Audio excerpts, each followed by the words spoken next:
वीरो महाबला ज्ञान गुण भक्ति संगमो श्री हनुमते नमो नमः। जय हनुमान संकट मोचन जय हनुमान। जय हनुमान संकट मोचन जय हनुमान। केसरी नंदन तिहु जगवंदन अंजनी सुत बलधारी। केसरी नंदन तिहु जगवंदन अंजनी सुत बलधारी। संकट मोचन नाम तुम्हारा, संकट मोचन नाम तुम्हारा, हर संकट पे भारी। जय हनुमान संकट मोचन जय हनुमान। जय हनुमान संकट मोचन जय हनुमान। संकट उसके निकट न आवे ले जो शरण तुम्हारी। संकट उसके निकट न आवे ले जो शरण तुम्हारी। संकट मोचन नाम तुम्हारा, संकट मोचन नाम तुम्हारा, हर संकट पे भारी। जय हनुमान संकट मोचन जय हनुमान। जय हनुमान संकट मोचन जय हनुमान। रावण अपनी विजय की कामना करते हुए व्यू की रचना कर रहा है। हमें पूरी तैयारी के साथ युद्ध के लिए आक्रमण करना होगा। मैं लंका पर आक्रमण करने की घोषणा करता हूँ। विशाल समुद्र को पार करते करते तेरा वो वनवासी राम बहुत थक गया।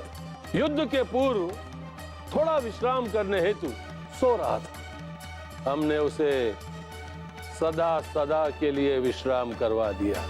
नहीं! तेरे चीखने से तेरा वो वनवासी राम जीवित नहीं होगा। ये सत्य नहीं है, कदापि सत्य नहीं है। ये तू नहीं, तेरे मृत्यु का भय बोल रहा है। तू अपने आप को बचाने के लिए ढोंग कर रहा है, किंतु तेरा बचना असंभव है लंकेश, असंभव। तो सत्य तू स्वयं अपनी आंखों से देख ले। प्रत्यक्ष को प्रमाण की आवश्यकता नहीं होती।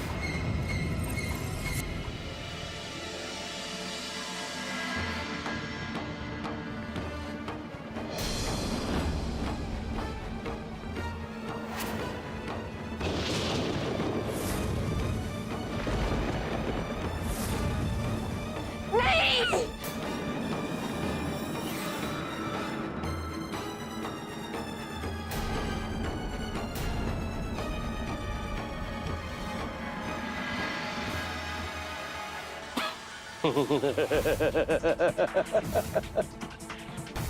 बहुत दुर्बल है, बहुत दुर्बल। इसकी चेतना लौट आए तो इसे बता देना कि अब इसके पास कोई मार्ग नहीं है। इसकी प्रतीक्षा का अंत शुभ नहीं था। अब ये राम को भूलकर दशानन लंकेश रावण को स्वीकार कर ले और अपने अतृप्त आकांक्षाओं की पूर्ति करे। त्रिभुवन का अलौकिक सुख इसकी प्रतीक्षा कर रहा है। इसे इसी अवस्था में राजमहल ले चलिए लंकेश। जैसी इसकी चेतना लौटेगी, ये अपने आप को नए संसार में पाएगी। नहीं महोदय, हम इसकी इच्छा के विरुद्ध कोई कार्य नहीं करेंगे। अब इसे स्वयं निर्णय लेना है। अब इसे यह निश्चित करना होगा कि राम की मृत्यु के पश्चात इसके पास कौन सा विकल्प है। यदि इसने आपके अनुकूल निर्णय नहीं लिया तो क्या होगा लंकेश? इसे हमारा प्रस्ताव मानना ही होगा और अब ये हमारे अनुकूल निर्णय ही लेगी।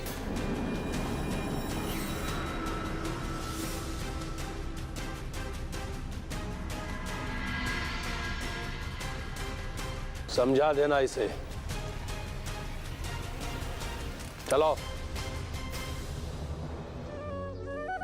सीते, सीते उठो सीते, सीते। स्वामी, स्वामी, स्वामी, मेरे स्वामी कहाँ है? स्वामी, स्वामी। सीते, तुम्हारे स्वामी सुवेल पर्वत पर हैं। नहीं, उसने मेरे स्वामी का अंत कर दिया है। अब मैं अपना भी अंत कर लूंगी। सीते, ऐसी बातें क्यों कर रही हो? तुम इतनी साहसी हो, फिर भी इस तरह की कायरता की बातें। लेकिन देवी त्रिजटा, जब मेरे स्वामी ही जीवित नहीं है, तो मैं जीवित रहकर क्या करूंगी? सीते, ये रावण की माया है। मेरी बात पर विश्वास करो। तुम्हारे श्री राम को कोई नहीं मार सकता। सीते, तुम्हारे पति से लंकेश की भेंट भी नहीं हुई है, तो भला ये सच कैसे हो सकता है? यदि तुम्हें अपने पति की शक्ति पर विश्वास है, तो सीते तुम्हें विचलित नहीं होना चाहिए। सीते, स्वामी, स्वामी,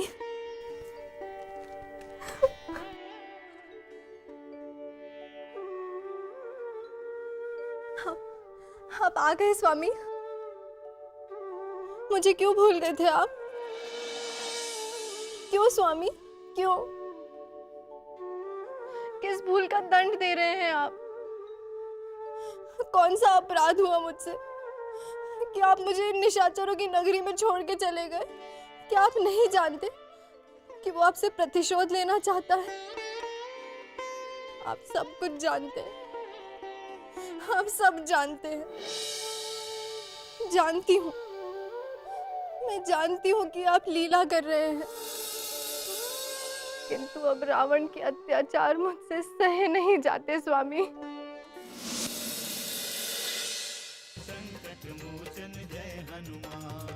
आपकी और मेरी स्थिति एक समान ही है। लंकेश रावण किसी भी क्षण हमारे प्राण हर सकता है, और आपकी ही तरह मेरी मुक्ति भी श्री राम के ही हाथों होगी।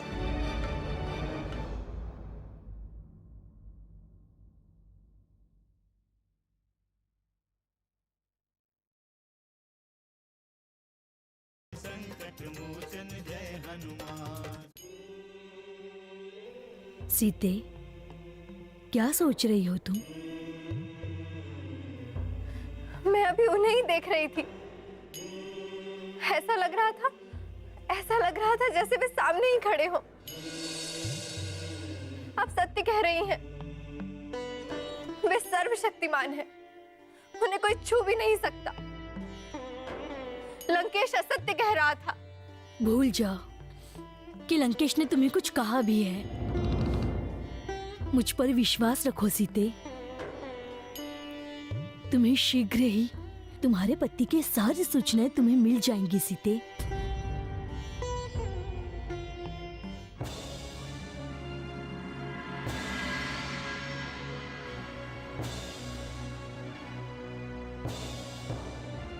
महारानी जी, सीता जी का जीवन संकट में है। क्या? ये तुम क्या कह रही हो? मैं सच कह रही हूँ महारानी जी, अब उन्हें कोई नहीं बचा सकता। लंकापति ने उनके पति का कटा हुआ सर भेंट किया है। और सीता माता ने क्या कहा? वो अचेत हो गई हैं। वो कुछ बोल नहीं सकी। क्या वे अब भी अचेत है? नहीं, उनकी चेतना लौट आई है, पर लंकेश ने धमकी देते हुए कहा है कि वो राजमहिषी का पद स्वीकार कर ले, अन्यथा उचित नहीं होगा।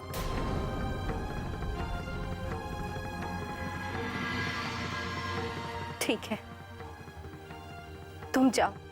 जी महारानी जी।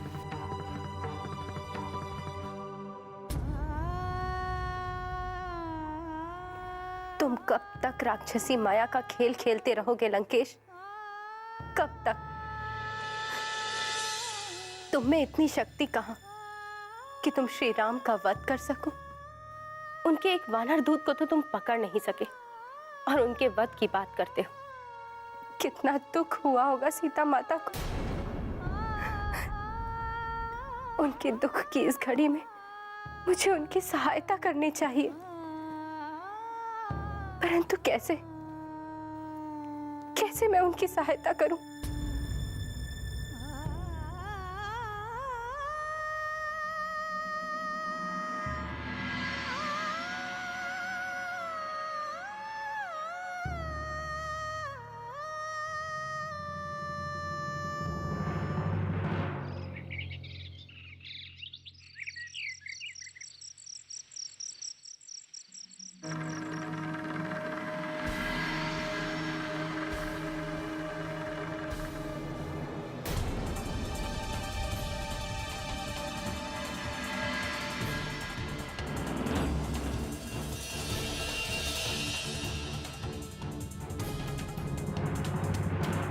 कहां जा रहा है? लगता है महाराज को कोई विशेष सूचना देने जा रहा है, किंतु इतनी रात्रि में। अरे मूर्ख, युद्ध क्षेत्र में दिन और रात का विचार नहीं किया जाता। हो सकता हो महाराज ने इसे बुलाया हो। खैर, हमें क्या, हमें तो अपने कार्य करने हैं।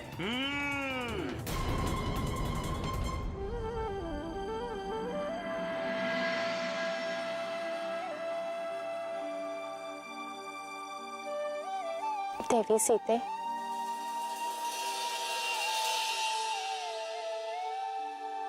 राक्षस का स्त्री स्वर। रावण अब ये कौन सी माया का प्रयोग कर रहा? भला कौन हो सकता है ये मायावी? देवी सीते, मैं शर्मा हूं, रक्षेंद्र विभीषण की भार्या शर्मा। अरे आप इस रूप में? मुझे विश्वास नहीं हो रहा है, किंतु आप। हमारे प्राण संकट में है। मेरे महल को सैनिकों ने चारों ओर से घेर रखा है। आपकी सूचना मिली तो मुझसे रहा नहीं गया, और मैं आपको ये बताने चली आई कि लंकेश ने आपको जो भी सूचना दी है वो सत्य नहीं है। वो श्री राम की सेना से डर गया है। सत्य को जानते हुए भी पता नहीं क्यों मैं विचलित हो जाती हूँ देवी शर्मा। विचलित होने की कोई आवश्यकता नहीं है देवी। मुझे सूचना मिली थी कि लंकेश रावण ने अपनी माया से श्री राम का कटा हुआ सर बनाने का आदेश दिया है, जिससे कि वो आपको भयभीत कर सके। अब मुझे पूरा भरोसा हो गया है देवी शर्मा। यद्यपि देवी त्रिजटा ने मुझे इस बात का संकेत दिया था कि ये रावण की कोई चाल हो सकती है, किंतु देवी शर्मा, जब तक मेरे स्वामी यहाँ नहीं आ जाते वो मुझे भयभीत करता ही रहेगा। हाँ देवी, ये सत्य है। आपकी और मेरी स्थिति एक समान ही है। लंकेश रावण किसी भी क्षण हमारे प्राण हर सकता है, और आपकी ही तरह मेरी मुक्ति भी श्री राम के ही हाथों होगी। देवी, मैं जा रही हूं, आप अपना ध्यान रखिएगा।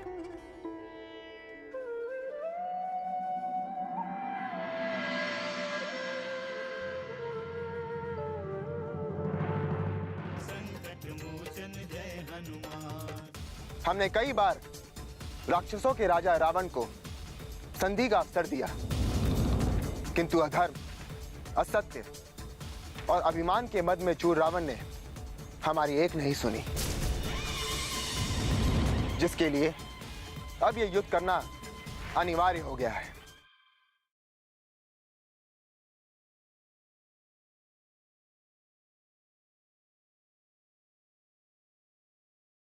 संकट मोचन जय हनुमान।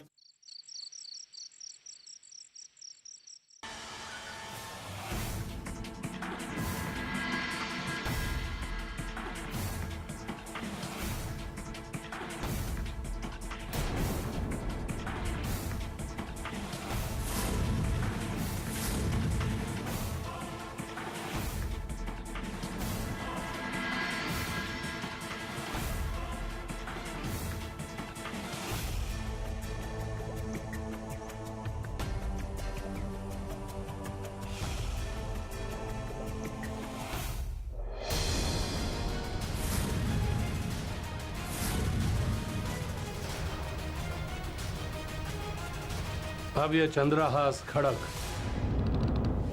हमारे विजय का मार्ग प्रशस्त करेगा। जब तक महादेव का दिया हुआ ये चंद्रहास खड़ग हमारे पास है, एक राम तो क्या, सहस्रों राम भी हमें पराजित नहीं कर सकते, नहीं कर सकते हमें पराजित। अब हम पर या हमारी लंका पर कोई भी संकट आए तो इसका उत्तरदायित्व महादेव पर होगा, केवल और केवल महादेव पर। दोधरी, तुम यहाँ? एक भयानक स्वप्न देखा और अचानक मेरी नींद्रा खुल गई। आप ठीक तो है ना स्वामी? मैंने कितनी बार तुमसे कहा कि हमें कुछ नहीं होगा, कुछ नहीं होगा हमें। हमारा अहित करने वाला इस संसार में अभी तक जन्मा ही नहीं है। तुम्हारे मन की आशंका स्वप्न बनकर तुम्हें भयभीत कर रही है। मेरी आशंका निराधार नहीं है स्वामी। मैं सामने युद्ध देख रही हूँ और युद्ध कोई शांति का संदेश लेकर नहीं आता। युद्ध का अर्थ केवल और केवल विनाश होता है। तुम विचलित हो गई हो मंदोदरी, तुम्हें विश्राम की आवश्यकता है। जाओ और जाकर विश्राम करो। क्यों सत्य से भय हो रहा है आपको? क्यों सत्य से मुंह मोड़ रहे हैं आप? अपनी जीवा पर नियंत्रण रखो। ऐसा ना हो कि कुछ अवांछित हो जाए। कैसा अवांछित? यही ना कि आप मेरा वध कर देंगे। यदि आप मेरा वध भी कर दें तो भी मैं आपसे यही निवेदन करूंगी कि अब भी समय है, संधि कर लीजिए।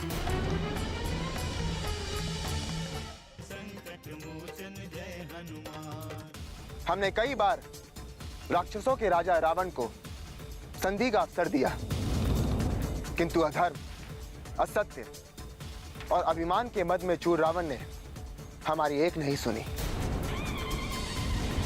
जिसके लिए अब यह युद्ध करना अनिवार्य हो गया है।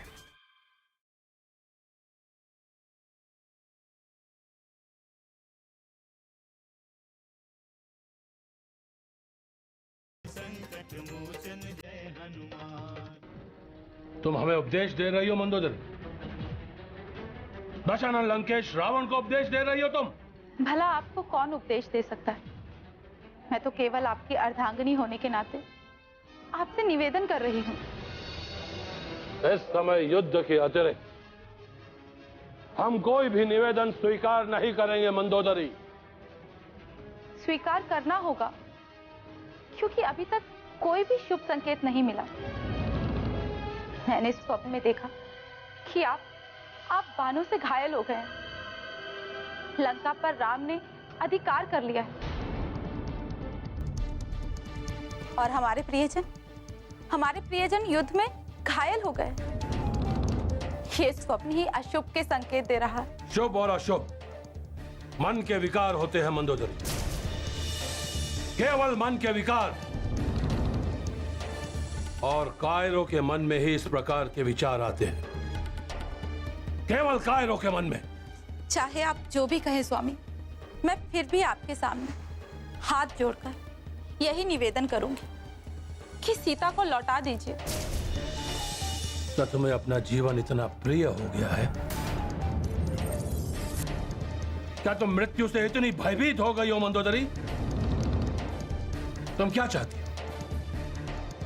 क्या चाहती हो कि दशानन लंकेश रावण अपनी पराजय स्वीकार कर ले, आत्मसमर्पण कर दे उस वनवासी राम के समक्ष?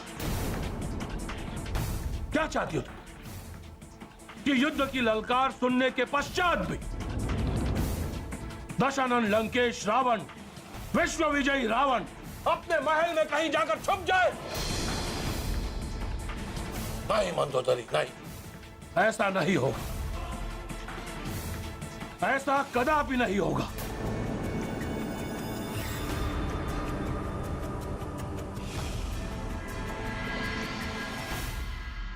प्रभु श्री रामचंद्र की, प्रभु श्री रामचंद्र की, प्रभु श्री रामचंद्र की, प्रभु श्री रामचंद्र की, प्रभु श्री रामचंद्र की, प्रभु श्री रामचंद्र की, प्रभु श्री रामचंद्र की, प्रभु श्री रामचंद्र की।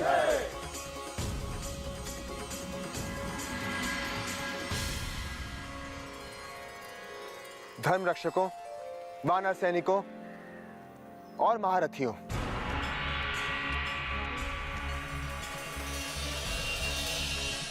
युद्ध का हमारा यह निर्णय किसी आवेश या आक्रोश में लिया गया निर्णय नहीं है। आप सभी लोगों ने लंकापति रावण और राक्षसों की दुष्कृतियों को स्वयं देखा है।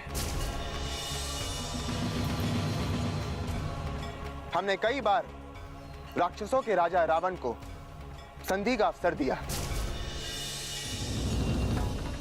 किंतु अधर्म, असत्य और अभिमान के मद में चूर रावण ने हमारी एक नहीं सुनी।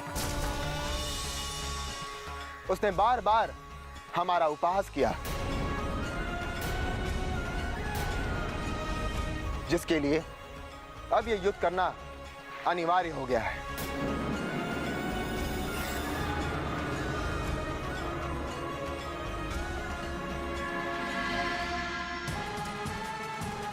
यदि साहस है तो मेरा सामना करो मेघनाथ। लंका से बचकर तो तू चला गया था वानर, पर इस युद्ध भूमि से बचकर नहीं जा पाएगा। यदि तुझमें साहस है तो अपने प्राण बचाकर दिखा।